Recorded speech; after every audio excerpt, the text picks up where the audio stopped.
Hello बच्चों, let's see this question. If the curve x square plus 2y square equal to 2 intersects the line x plus y equal to 1 at 2 points capital P and capital Q, then the angle subtended by the line segment PQ at the origin is clear.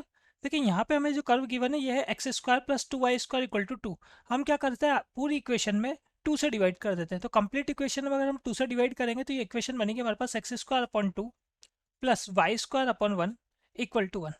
इसका मतलब ये हमारे पास ellipse का equation हो गया. Standard form x square upon a square plus y square upon b square equal to 1 से इसको अगर हम कंपेयर कराएंगे तो ए स्क्वायर की वैल्यू यहाँ पर 2 बन रही है हमारे पास और बी स्क्वायर की वैल्यू है 1. ठीक है, तो ये इलिप्स हो गया हमारे पास.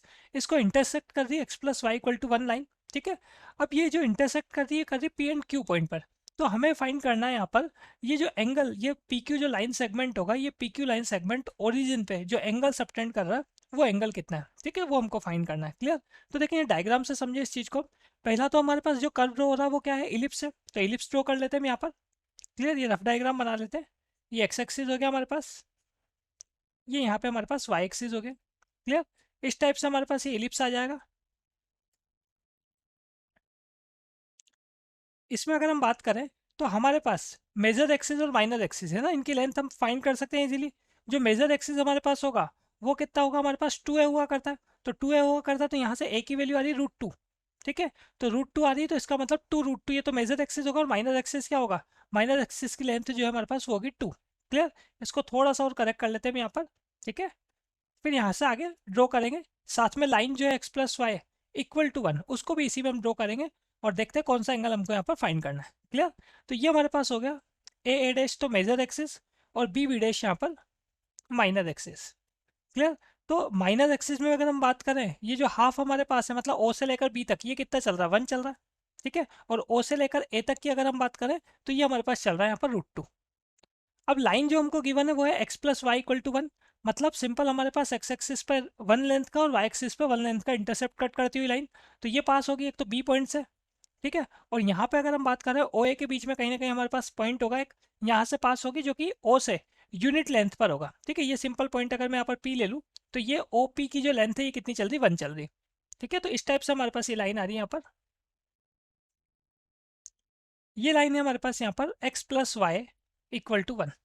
क्लियर, इसको हम यहाँ चेंज कर लेते हैं. इस पी की जगह मैं इसको यहाँ पर क्यू पॉइंट ले लेता हूँ या फिर P1 पॉइंट ले लेते हैं, क्योंकि P और Q जो है हमको यहाँ पर क्वेश्चन में गिवन है. तो ये पॉइंट जो हमने लिया है यहाँ पर एक्स एक्सिस पे ये हो गया P1 point. Capital P and capital Q जो हमारे पास पॉइंट्स चल रहे हैं ये चल रहे हैं इंटरसेक्शन पॉइंट किसके, ये जो कर्व हमको गिवन है मतलब इलिप्स और साथ में x plus y equal to 1.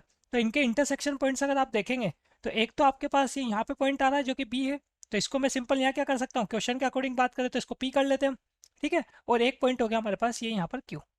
तो ये पी क्यू जो लाइन सेगमेंट आ रहा है ये जो ओ पे ओरिजिन पे जो एंगल सबटेंड कर रहा है, ठीक है, पी ओ क्यू, ये एंगल हमको यहाँ पर फाइंड करना है. ठीक है, तो ये एंगल अगर हम बात करें तो ये ऑब्ट्यूज एंगल होगा, मतलब ग्रेटर देन 90 डिग्री होगा. ये जो एंगल हमारे पास है अगर सिंपल मैं इसको यहाँ पर थीटा लूँ तो ये थीटा कैसा होगा हमारे पास, ये होगा ग्रेटर देन 90 डिग्री. क्योंकि 90 डिग्री तो पी ओ ए है हमारे पास.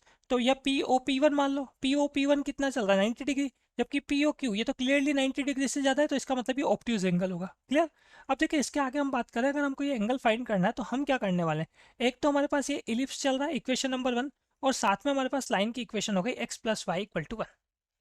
ठीक है, तो यहाँ पे अगर हमको एंगल फाइंड करना है तो हम यूज़ करेंगे इसमें होमोजिनाइजिंग.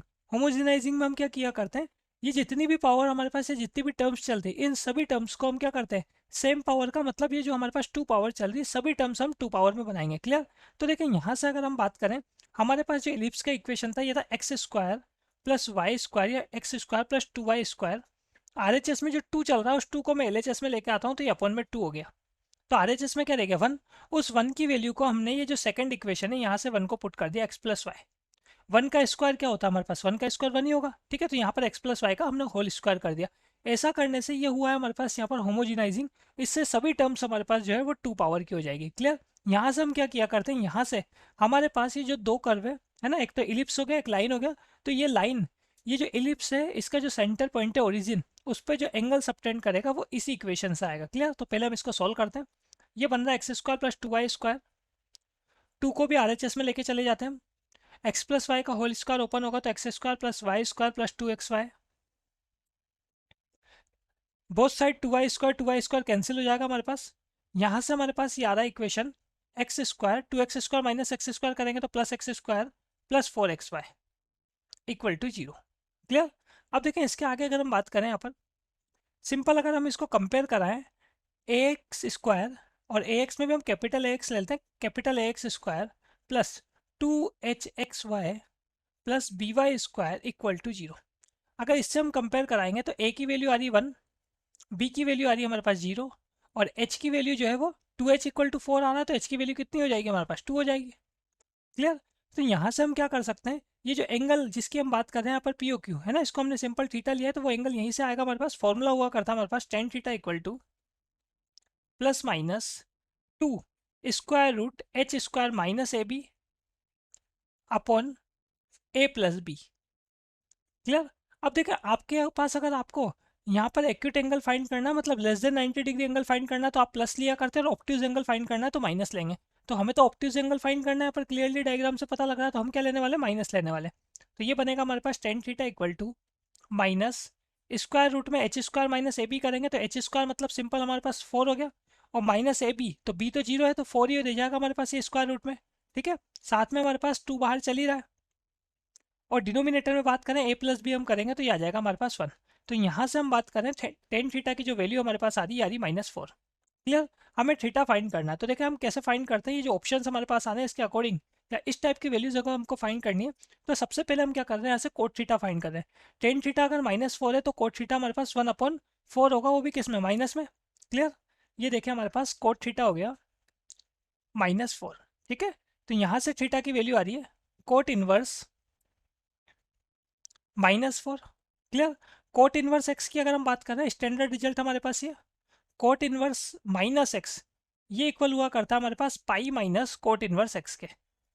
तो इसको हम अप्लाई करेंगे इसमें तो थीटा इक्वल हो जाएगा हमारे पास पाई माइनस कोट इनवर्स 4 के। क्लियर। और देखो यहाँ पे आपके पास जो वैल्यू आपने फाइंड की थी अभी टेन थीटा की वैल्यू -4 आई थी आपके पास, तो कोट थीटा कितना हुआ, कोट थीटा आपके पास -1/4 होगा। ठीक है, तो यहाँ हमारे पास कितना चल रहा है, ये -1/4 चल रहा है। क्लियर। ये -1/4 हो गया।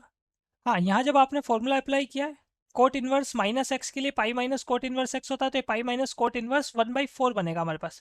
क्लियर। फिर से फॉर्मूला अप्लाई कर देते हैं हम।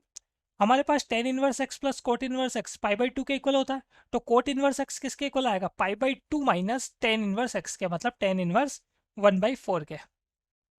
तो पाई माइनस पाई/2 ये हमारे पास इक्वल हो गया पाई/2 के, माइनस माइनस प्लस हो गया टेन इनवर्स 1/4।